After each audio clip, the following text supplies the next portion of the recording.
करने वाली है। ये कौन है? आदि शक्ति है, आदि है।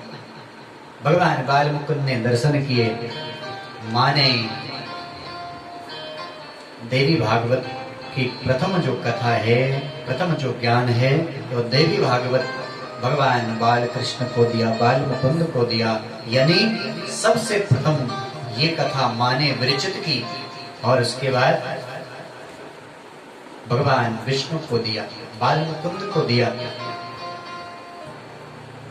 उसके बाद ये कथा वहां से आगे बढ़ी और भगवान नारायण के द्वारा ब्रह्मा जी को जब मोह प्राप्त हुआ, तब यही देवी भागवत की कथा भगवान नारायण ने ब्रह्मा जी को दी। ब्रह्मा जी ने यह कथा अपने पुत्र नारद जी को प्रदान की और नारद जी ने यह कथा भगवान वेदव्यास को दी और भगवान वेदव्यास ने यह कथा विस्तार किया। इसका व्यास किसको बोलते हैं? व्यास जो विस्तार करता है उसे व्यास बोलते हैं। व्यास एक उपाधि है, समझिए। व्यास जी का नाम कृष्ण द्वैपायन व्यास है। व्यास मतलब जो विस्तार करता है उसे व्यास बोलते हैं। तो भगवान वेद व्यास ने श्रीमद् देवी भागवत का विस्तार किया और इस श्रीमद् देवी भागवत को अपने पुत्र सुखदेव जी को पढ़ाया। जब राजा परीक्षित सर्पदंश से मृत्यु हो गई थी, मुक्ति नहीं हुई थी, तब उनकी मुक्ति के लिए भगवान वेदव्यास ने ये कथा उनके जो बेटा हैं, पुत्र हैं जन्मेजय, अपने पिता की मुक्ति के लिए ये कथा की। यानी भगवान वेदव्यास ने ये कथा जन्मेजय को सुनाई और उन्हीं भगवान वेदव्यास के जो प्रिय शिष्य हैं सूत जी, भगवान वेदव्यास के द्वारा सूत जी ने यह कथा पढ़ी और उन्हीं सूत जी ने यह कथा नैमिषारण्य के पावन तीर्थ में 88,000 ऋषियों को श्रवण कराई और फिर ऋषि परंपरा से, गुरुकुलीय परंपरा से कथा धीरे धीरे नीचे उतरती आई और हमारे गुरुदेव के पास ये कथा आई। गुरुदेव के द्वारा ये कथा मैंने अध्ययन किया और उन्हीं की कृपा से आज इस कथा को मैं आपके घर तक पहुंचाने का प्रयत्न कर रहा हूँ। बोलो अम्बे मां की जय। इस श्रीमद् देवी भागवत के अंदर 12 स्कंद है। आप ऐसे समझ लीजिए कि ये 12 सीढ़ियां हैं। कहाँ जाने के लिए? मणिद्वीप जाने के लिए, माँ के चरणों तक जाने की ये 12 सीढ़ियां हैं। 9 दिन के अंदर एक एक करके हम ये 12 सीढ़ियां पार करके माँ अम्बा के चरणों में होंगे। कौन होंगे? जो भाव और श्रद्धा के साथ में कथा श्रवण करेगा वो माँ के चरणों में पक्का होगा। तो इसके अंदर 12 स्कंद हैं, 318 इसके अंदर अध्याय हैं और 18,000 श्लोकों की इसके अंदर संख्या है। कथाओं में थोड़ी भिन्नता आती बंधुओं। भागवत और देवी भागवत की कुछ कथाएं ऐसी हैं जो मिलती जुलती हैं, लेकिन उन कथाओं में थोड़ा कहीं अंतर हमको दिखाई देता है। तो वहां पे हमें संशय में नहीं जाना। क्यों? कथाओं में थोड़ा थोड़ा अंतर होता है कभी कभी। क्यों? कल्प भेद होने के कारण अलग अलग कल्पों की कथा होती है। कल्प भेद होने के कारण कथाएं भी थोड़ी अलग अलग हो जाती हैं। तो इस श्रीमद् देवी भागवत के अंदर एक संवाद है भगवान नारायण और ब्रह्मा जी का, एक संवाद है ब्रह्मा जी और उनके पुत्र नारद जी का, एक संवाद है सूत जी और सानुकादि ऋषियों का और एक संवाद है भगवान वेदव्यास और जन्मेजय के बीच में जो संवाद हो रहा है, एक संवाद है। इन कथाओं का हम 9 दिन तक इन देवी भागवत के 12 स्कंदों की कथा अपने घर बैठ करके हम श्रवण करेंगे। आप जहाँ पे भी बैठे हैं, आज पहला दिन है और बंधुओं पहला दिन संकल्प का दिन है। कुछ अच्छा करने के लिए हमें संकल्प लेना है। आप अपने घर में बैठे हैं, आपका मन पवित्र होना चाहिए। सबसे पहली बात, आप जहाँ पे भी बैठे हैं आपका आसन पवित्र होना चाहिए। आप भले कुर्सी में बैठे हैं, आसन को शुद्ध रखना, अपने मन के एकाग्रता से कथा सुनना। जितने भी देर आप सुनो, श्रीमद् देवी भागवत के अंदर लिखा गया है, अगर एक श्लोक और आधा श्लोक भी सही रूप में आपके कर्णपुटों में पड़ गया तो आपका कल्याण हो जाता है। इसलिए आप जहां भी बैठे हैं एकदम एकाग्र होकर के कथा का श्रवण करेंगे, शुद्ध आसन में बैठ करके करेंगे। और आज पहला दिन है कथा का बंधुओं, पहला दिन संकल्प का दिन है। आज हमें संकल्प लेना है। कैसा संकल्प लेना है? हम किस लिए माँ की कथा सुन रहे हैं, ये संकल्प लेना है। किस लिए सुन रहे हैं? सुख के लिए हम सुन रहे हैं, अपनी समृद्धि के लिए सुन रहे हैं, अपने आरोग्य के सुन रहे हैं, अपने बेटे के लिए सुन रहे हैं, अपने बहू के लिए सुन रहे हैं, या हमें कोई साधन चाहिए, हमें घर चाहिए, गाड़ी चाहिए, बंगला चाहिए, क्या चाहिए, किस लिए हम कथा श्रवण कर रहे हैं? या केवल हमें कोई कामना नहीं, निष्काम भाव से हम ये प्रार्थना कर रहे हैं कि माँ तू मेरी रहे, बस तू मेरी रहेगी तो सब कुछ मेरे पास रहेगा, इस कामना से हम कथा सुने। या फिर जो भी कामना आपकी हो उस कामना से आप कथा सुनिए। पर आपसे एक निवेदन और करूं बंधुओं, इस समय में पूरा विश्व इस कोरोना महामारी से कष्ट में है, संकट में है। कई प्रदेश ऐसे हैं जो इससे मुक्त हैं, उनको पता नहीं कि महानगरों की स्थिति क्या है, पर जो महानगरों में रह रहे हैं उनको पता है कि अभी स्थिति भयंकर और भयावह है। इसलिए आप चाहे यूपी में सुन रहे हैं, मुझे मालूम है यूपी से काफी लोग जुड़े हैं, मेरे तो श्रोता हैं यूपी गोंडा के सभी लोग, वहां से भी देख रहे हैं। उत्तराखंड के हमारे श्रोता लोग हैं वो भी देख रहे हैं, दिल्ली से हैं, देहरादून वाले, महाराष्ट्र की धरती से हैं, रायगढ़ से मेरे सभी श्रोता लोग जुड़े हुए हैं, और भी आप सभी जगह से जुड़े हुए हैं। इसलिए आप अपने घर में बैठ के एक संकल्प अपने लिए करना, और एक संकल्प पूरे विश्व के संकट को दूर करने के लिए माँ भवानी से आप अपने घर में प्रार्थना जरूर करना। हे माँ, ऐसी महामारी माँ दोबारा ना आए, माँ ऐसा संकट दोबारा ना आए, पूरा विश्व कष्ट में है माँ, तो दुख हारणी है, तो कष्ट निवारणी है, तो संकट विदारणी है माँ। जगत के ऊपर इतना बड़ा भयंकर संकट है माँ, केवल और केवल बंधुओं इस संकट से केवल माँ उबार सकती है, क्योंकि माँ करुणामयी होती है, माँ वात्सल्य से भरी हुई है। और बच्चे का कष्ट माँ के अलावा कौन सुन सकता है बंधु? बेटा रोई नहीं, इसके पहले माँ समझ जाती है कि मेरे बच्चे को क्या चाहिए। माँ बच्चे के कष्ट को देख नहीं सकती बंधु, इसलिए केवल और केवल माँ का सहारा लीजिए, माँ का आश्रय लीजिए, आपके संकट दूर होंगे, पूरा विश्व का संकट दूर होगा, सारा विश्व इस संकट से मुक्त हो, ऐसी विपत्ति दोबारा ना आए। इसमें कई अपने बंधुओं से बिछड़ गए, भाई भाई से बिछड़ गया, जवान पति किसी नारी का इस बीमारी से चला गया बंधु, किसी ने अपना भाई खो दिया, किसी ने अपना बंधु खो दिया, पूरा विश्व संकट में है। माँ से प्रार्थना करे, माँ तू तो करुणामयी है, हमने तो सुना, तो उनकी भी सुनती है जिनको वाणी नहीं है, जो बोल नहीं सकते, तो फिर क्या हमारी नहीं सुनेगी माँ? इसलिए बंधुओं एक संकल्प पूरे विश्व के संकट को दूर करने के लिए माँ से आप अपने घर में बैठ के करिए। माँ इस विश्व का संकट दूर हो, इस विश्व का कष्ट दूर हो, पूरा विश्व निरामय हो, पूरा विश्व संकट से दूर हो, पूरा विश्व खुशहाली हो। केवल हमारा देश नहीं, केवल हमारा गांव नहीं, केवल हमारा घर नहीं, बल्कि पूरा विश्व, क्यों? वसुधैव कुटुंबकम। हमारी भारत की संस्कृति केवल अपने घर को घर नहीं मानती, हमारी भारत की संस्कृति तो पूरे विश्व को अपना मानती है। इसलिए सबके कष्ट को दूर करने के लिए, पूरे विश्व के संकट को दूर करने के लिए करिए माँ से प्रार्थना। हे माँ, सबका संकट दूर हो, सबका कष्ट दूर हो, सबके जीवन में खुशहाली आए माँ। न जाने कितने लोगों की नौकरियां चली गई, न जाने कितने लोगों ने नए व्यापार शुरू किए थे, व्यापार ठप हो गए, रोड पे आ गए लोग, पूरा विश्व कष्ट में है। कई लोगों की नौकरियां चली गई, महानगरों में जो रह रहे हैं बंधुओं, लोन पे जीवन चलता है, लोन पे। नौकरी थी, लोन ले लिया, नौकरी चली गई महामारी के कारण, क्या करेंगे? बच्चे रोड पे आ गए लोगों के, इसलिए उनके लिए भी प्रार्थना करिए। माँ आपको अपने आपके घर के अंदर 2 रोटी चैन से दे रही है, उनके लिए प्रार्थना करिए। जिनके पास नहीं है, आपकी प्रार्थना माँ जरूर सुनेगी।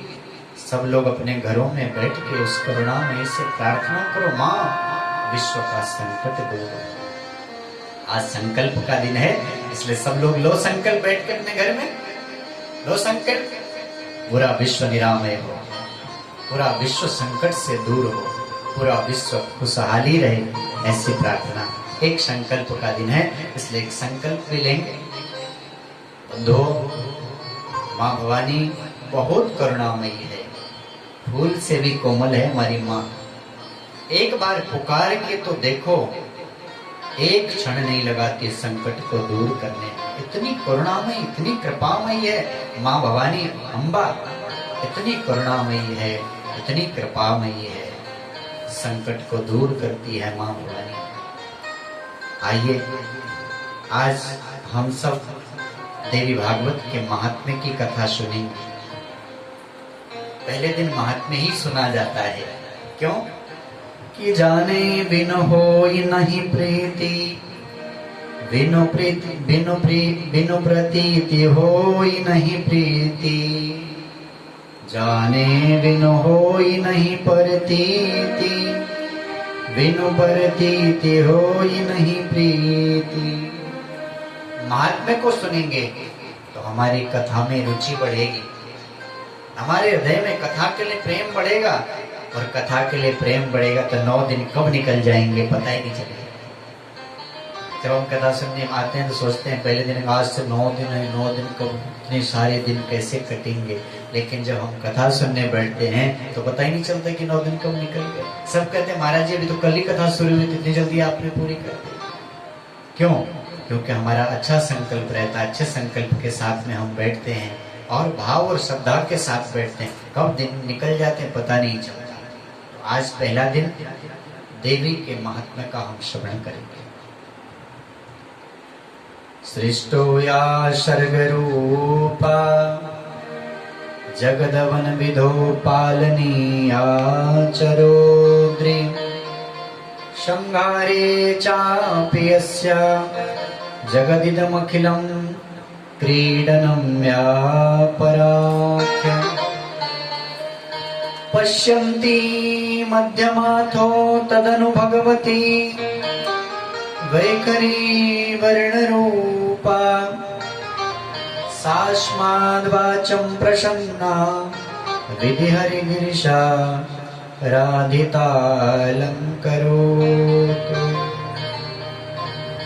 ये देवी भागवत के महात्म्य का मंगलाचरण है, पहला श्लोक है।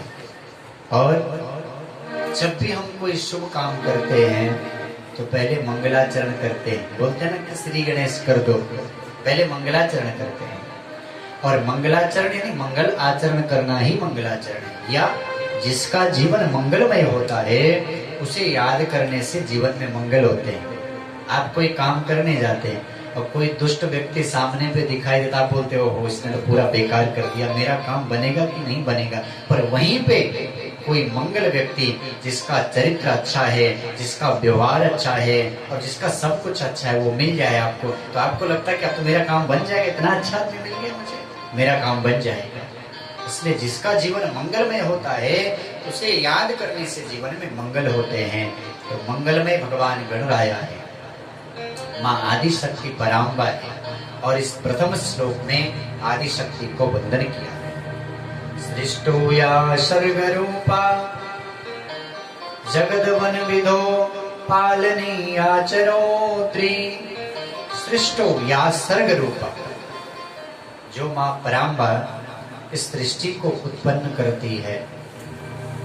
सर्ग रूपा है जो आदिशक्ति पराम्बा, और पालनी या चरोद्री, और पालन रूपा है जो भगवती, जो भवानी पालन रूपा है जो पालन करती है।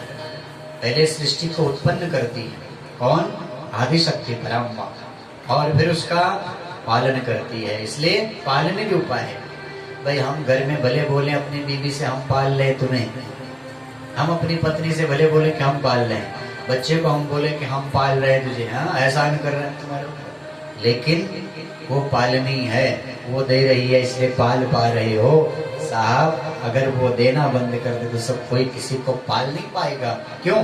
क्योंकि पालन का काम उस जगदम्बा का है। अगर सूरज आना बंद हो जाए तो चल पाओगे? हवा बंद हो जाए तो चल पाओगे? जल मिलना बंद हो जाएगा तो चल पाओगे? नहीं चल पाओगे। सारी व्यवस्था करके रखी है उसने, ये सारी व्यवस्था उस अम्बा ने करके रखी है बंधुओं। जल की व्यवस्था, हवा की व्यवस्था, अग्नि की व्यवस्था, वायु की व्यवस्था, खाने की व्यवस्था। अन्न रूपा है, जल रूपा है, पृथ्वी रूपा है, स्त्री रूपा है, धृति रूपा है, शक्ति रूपा है पराम्बा। इसलिए सर्ग रूपा है, सृष्टि को उत्पन्न करती है। और फिर रौद्र रूपा, रौद्र रूपा है, वो भगवती पालनी रूप में आती है, वो भगवती उत्पत्ति रूप में आती है, और वही पराम्बा फिर रौद्र रूपा हो जाती है। कब? जब इस सृष्टि को बराबर कर, पहले बनाती है फिर खेलती है और बाद में सब बराबर। ये उसका खेल है, इसलिए आगे लिखा है संगारे चापि यस्या जगतिमखिलम क्रीडनम व्यापराख्या। क्रीडनम, वो माँ भगवती खेल कर रही है, जो पश्चिमी मध्यमा वैखरी रूप में हमारी वाणी के अंदर विराजमान है और हमारी वाणी को बोलने की शक्ति दे रही है। ऐसी पराम्बा को हम सब वंदन करते हैं। बोलो अम्बे मां। नारायणं नमस्कृत्य नरं चैव नरोत्तमं देवीं सरस्वतीं व्यासं ततो जयमुदीरयेत। ये मंगलाचरण का दूसरा श्लोक है। नर और नारायण को वंदन, माँ वाणी की अधिष्ठात्री देवी माँ भगवती सरस्वती को वंदन और भगवान गणराया को वंदन करते हुए व्यास जी ने जयकार के साथ श्रीमद् देवी भागवत को प्रारंभ किया। सोनकादि 88,000 ऋषि विराजमान, उन्हीं के बीच में ज्ञानी सूत जी विराजमान। सब ऋषियों ने सूत जी का पूजन किया और सूत जी से कहने लगे, सूत जीव समावविर यस्तुम श्रावयसि हनः कथा सुमनहरा पुण्या व्यास शिष्य महामते। हे सूत जी, आप चिरजीवी हो। कौन कह रहा है? श्रोता कह रहे। कौन श्रोता? सौनकादि 88,000 ऋषि, ज्ञानी ऋषि बैठ करके कथा श्रवण कर रहे हैं। और इतने बड़े बड़े ज्ञानी साहब जो सारे वेदों को जानते, पुराणों को जानते हैं, पर हम इतने बड़े अपने को समझते हैं कि हमारे घर के नजदीक कथा होती रहती है, कथा सुनने नहीं जाते। क्या हम उन ऋषियों से बड़े हैं? पर अभिमान की पोटली हमने सिर में रखी है, इसलिए हम कथा पंडाल तक नहीं जा पाते। और वो इतने बड़े ज्ञानी होने के बाद हमेशा नित्य निरंतर कथा का श्रवण करते हैं, इसलिए हमें भी कथा सुननी चाहिए। इसका यही आशय है कि हमें नित्य जहां अवसर मिले, जब अवसर मिले, कथा श्रवण करना चाहिए। सौनकादि 88,000 ऋषि बैठे हैं, उन्हीं के बीच में ज्ञानी सूत जी हैं। सब ऋषियों ने सूत जी का पूजन किया और सूत जी से कहा, हे सूत जी, आप चिरजीवी हो। हे सूत जी, आप चिरजीवी हो। आशीर्वाद दिया कि आपकी उम्र लंबी हो, आप चिरजीव हो, तभी तो हमें हमेशा कथा सुनने के लिए मिले। इसलिए श्रोता का भी तो आशीर्वाद चाहिए वक्ता को, कि भैया वक्ता की लंबी उम्र हो, वो भी प्रार्थना करे ताकि हमें अधिक से अधिक समय तक कथा श्रवण करने के लिए मिल सके। सबने कहा, सूत जी, हमने अनेकों प्रकार की कथाएं आपके द्वारा सुनी, क्योंकि आप भगवान वेदव्यास के कृपा पात्र हैं। भगवान वेदव्यास के द्वारा आपने सब कथाओं का श्रवण किया और उन कथाओं को हमें सुनाया। आपने हमें शिव पुराण की कथा सुनाई, आपने हमें श्रीमद् भागवत की कथा सुनाई, आपने सूची हमें राम कथा सुनाई, पर अब कुछ अलग सुनना चाहते। क्या सुनना चाहते हैं? यदुना श्रोतुमिच्छामः पावनात् पावनं परम भुक्ति मुक्ति प्रदं नृणाम् अनायासेन सर्वसा। हे सुख जी, अब हम अलग सुनना चाहते हैं। अधुना श्रोतुमिच्छामि पावनात् पावनं परम। हे सुख जी, ऐसी कथा जो पावन हो। नहीं नहीं नहीं, पावन नहीं, जो पावन से भी पावन हो, यानी पवित्र को भी पवित्र कर दे, ऐसी कथा हम सुनना चाहते हैं। और भुक्ति मुक्ति प्रदम नृणाम, जिस कथा को सुनने मात्र से, केवल सुनने मात्र से, भुक्ति कहते हैं भोग, संसारिक जितने भोग हों। हे सुख जी, जिस कथा को सुनने मात्र से संसारिक सारे भोग मिल जाएं। बोले और क्या चाहते हो? बोले और ये चाहते हैं कि जगत के भोग मिले, बाद में मुक्ति प्रदम, हमें मुक्ति मिल जाए, हमें देवी का धाम मिल जाए अनायास। ऐसी कथा आप हमें सुनाइए। और तत्त्वं ब्रूहि महाभाग येन सिद्ध्यन्ति मानवाः।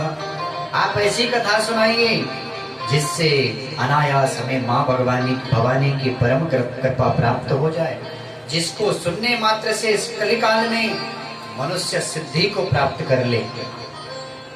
आप इतने बड़े भाग्यशाली हैं बंधुओं कि आप देवी की कथा सुन रहे हैं। इसको सुनने मात्र से भुक्ति और मुक्ति मिलती है, इसको सुनने मात्र से जीवन के सारे कष्ट दूर होते हैं, इसको सुनने मात्र से जीवन के सारे कष्ट, सारे संशय दूर हो जाते हैं। इतनी बड़ी महिमा है देवी भागवत, इसलिए आप भाग्यशाली हैं।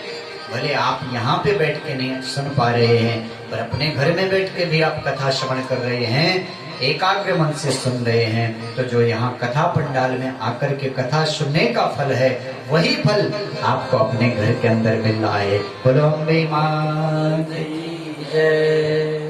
इसलिए सोनकादि ऋषि कहते हैं, हे गुरुदेव, ऐसी कथा जो पवित्र कर दे, पावन कर दे, ऐसी कथा जिसको सुनने मात्र से जीवन के सारे संशय खत्म हो जाए। संशयोच्छिदम लिखा हुआ है, क्या? हमारे जीवन के जो संशयों को दूर कर दे। आप लोग गीता पढ़ते हैं ना, गीता में भगवान कृष्ण अर्जुन से कहते हैं, अर्जुन संशयात्मा विनश्यति। क्या कहते हैं? कि संशयात्मा विनश्यति। हे अर्जुन, अगर जीवन में संशय होगा तो संशय आत्मा वाले का